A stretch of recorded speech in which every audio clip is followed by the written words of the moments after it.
Now they're talking about, Dan, on the federal level, of Congress attempting to make the tax cuts permanent before the midterms, as well as allowing for a bigger deduction that would basically allow New Jersey and some of these other, left-leaning states where the tax cuts weren't as prominent because of the circumstances, as you just pointed out, regarding taxation in these states. They're looking to make moves in that area.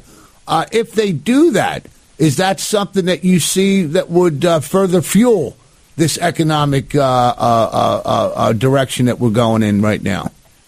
Yeah, I think it would, but let me tell you this. It is my opinion, and based on everything I've seen, Dan, that Congress is not going to go on in the direction related to giving any substantial relief on this SALT deduction limitation issue.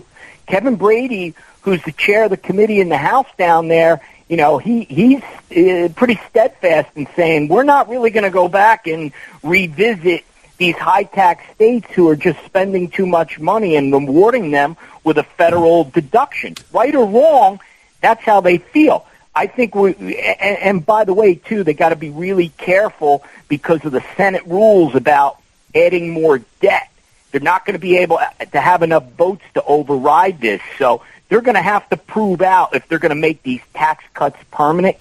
Tax cuts 2.0 is what they're talking about. Right. I'm not so sure they'll be able to get the votes, and if they can, New Jersey, New York, California, they're just not important enough to get the votes. Yeah. So I don't see SALT changing. And I don't think that's good for New Jersey and other high-tax states. But, it's that's the price we pay. It's interesting. When they passed the tax cuts, the people in New Jersey, New York, and California, as you just mentioned, they were mad at the federal government for not providing them with a higher ceiling so they could take more advantage of the tax cuts, and not mad at the state governments where they live for providing the circumstances and the atmosphere that they have to pay these high taxes. Don't you find that unbelievable? Yes, you are not 100% right. You're 110% right. There was definitely misplaced anger there.